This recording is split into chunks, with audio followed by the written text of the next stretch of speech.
David, it was a hard-fought game. What were your thoughts on how it was played? Yeah, look, definitely hard fought, but we knew that a long time ago when the draw came out that this was going to happen. Thoughts on the game? They're more of a tactical type of game, backwards and forwards, two teams that try and play football. And I think that tactically we probably got it just a little bit better than them on the night. Speaking of tactics, it seemed that you were very keen to get the ball up front very quick tonight, as opposed to what I've seen in the past. Was that a deliberate move, or was it just the way it panned out? Oh, look, we've talked about it a lot, about how we're very good at keeping the ball in the back, and one of my concerns has been that we allow teams to get settled and put the barriers up, and I thought that, if we can play some educated cross balls early and just try and do what teams do to us and just get them on the transition, and I thought we did that reasonably well tonight. Young Taylor, he scored the opening goal there, and he seemed to put in a good effort. Happy with his performance tonight? Absolutely. Josh is a quality player. He was a quality player before he came to us, and I've been trying to get Josh at this club for 24 months now. So once I got my man, I was very happy, especially knowing that I've got Joshua McVeigh and Turts to back him up. He's a young boy that's still learning his trade, and he's doing a damn good job.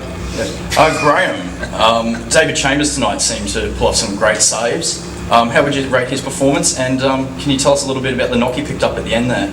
Yeah, look, I thought his performance was first class. He made some good saves there throughout the game, and certainly the one at the end to keep us at 2-1. So I think you got a kick in the head, haven't you? Yeah, just a little bit of a knock in the head. We're a little bit concerned as to whether he got a little bit of concussion, but the physio was just managing that now in the dressing room. Yep. So.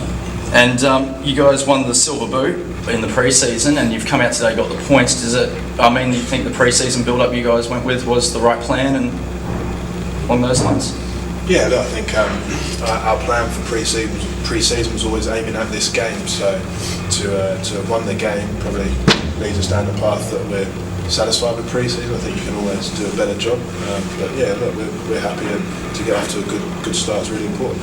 Yep. And David, last season you were famously wearing the yellow socks nearly at every game. No yellow socks tonight. What's the go there? Really?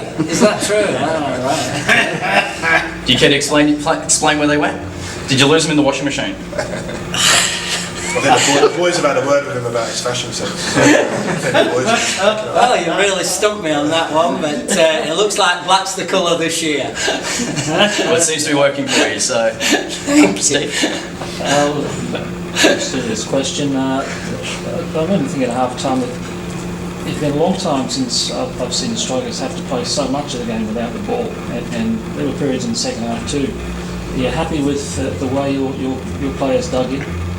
Look, to be honest, Steve, we expected that, and Graham's worked really hard on the training paddock, certainly in this last 2 weeks. And when we say a training paddock, it's been the size of a matchbox, but he's done a fantastic job, and we've worked hard.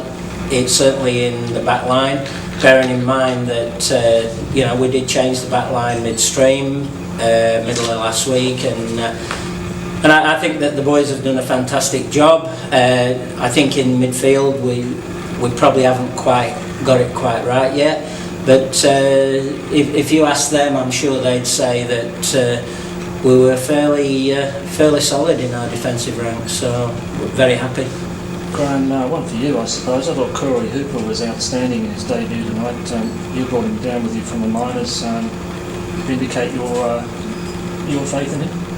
Oh yeah, look, Corey's achieved what he has himself. It's got nothing to do with me, to be honest. When I came to the club, Largy said to me, "Is there anybody that you'd recommend?" And I said, "No." To be honest with you, I said, "There's no one up there that I would be screaming out to take." But Corey Hooper's not a bad lad, but I wouldn't be prepared to recommend him. It's a case of bringing him in and having a look. And everything that Corey's done at the club, he's achieved himself. So certainly for myself to see someone go to that next level really. My big concern was week in, week out at the higher level, which coming down here is, would he be able to do it? And yeah, look, he started pre-season very good game tonight, so Corey's achieved what he has himself, nothing to do with us. Yeah. Now, in terms of the NPL, that was the first game, obviously. Was there a little bit more of a buzz, do you think?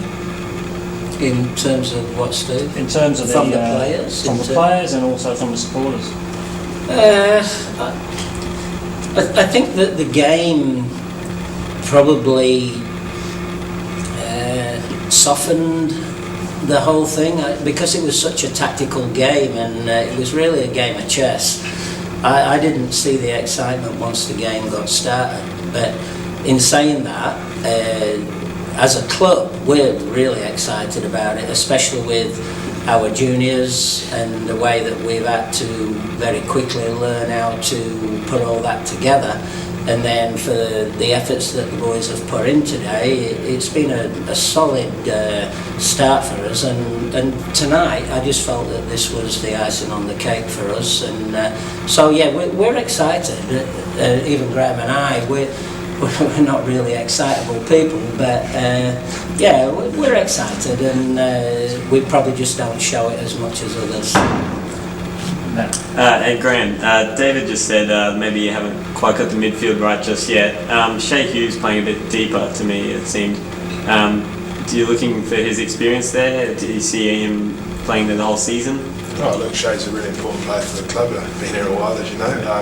But we didn't specifically say for him to play a little bit deeper tonight. But Shea's strength is getting on the ball and his distribution. So I think naturally those situations occurred for him. So but we were happy with his contribution tonight in a game where it was so sort of stop-start and tactical, and the transition from both sides was quite quick. It was probably always going to be a tough ask for him to complete 90 minutes, but the 65 that he completed, we were very happy with.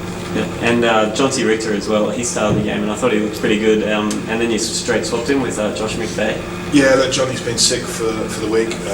He's had the flu and missed a couple of sessions there, hasn't he? And so really it was just a case of trying to get as much out of him as possible, and as you can see he's a top player, so yeah, just a straight swap. Josh McVeigh, since he's come to the club, has done really well. Played at 10 most of the time, but he's also very lively out wide, so happy with both contributions there. So it's not a case like them being in direct competition, it's just rotation squad kind of? No, I wouldn't say it's direct competition, but I mean, there's a squad of 22 players, so everyone's in competition for places, and as you can see, it's a strong squad, so it's not direct competition, but certainly an interesting time for the boys. And David, you have a young squad. Obviously, Redlands came back at the end and could have got an equaliser. Do you see that it's going to be difficult for the players to maybe keep mentally in the game for the full 90 minutes? I think that's always a test. It's something that the boys have to learn very quickly. Obviously, once we took Johnson and Shea off, it certainly made us look a very young side. If we'd have took Robbo off as well, we'd have been a really young side. And yeah, we're always concerned with the young kids in terms of their development, but we're working with them. We're talking to them all the time, and I think, in fairness to the boys, they handle themselves quite well towards the end. And yeah, we're very happy with them. Yep. Couple of chances there to sort of beginning of the second half to put the game away. Do you put that down to just early season rust, or just an off night, or was there anything that you put that down to? Probably not done enough shooting practice, maybe, I don't know. You know, it's very rare that you'd see Thurtell getting 3 chances and not putting one of them away, but in saying that, I suppose the healthy side of it for us is that we did create the chances, and we're still working in our rotation up there, and I think you would have seen how once Redlands started tiring a little bit in their central pairing, we turned Josh and Thurtell around just to allow Josh to use a little bit more pace than Turtle, just to try and threaten, and I think that probably contributed to the chances. So yeah, it's still a work in progress, but we'll get there. Excellent. I thought you had a few issues in the first half, particularly containing their central midfielder, Makaraki. Did you try to address that at half time? Yeah, we did. Massive. Certainly, last 15 minutes of the first half, we were concerned. Redlands were quite narrow in their ball possession, so we changed a few things at half time. I'm not going to tell you about it. But, we did. It was something that did concern us and something that we addressed at half time. And credit to the boys, they really did take that on board second half. And I thought second half we were a bit tighter in that area.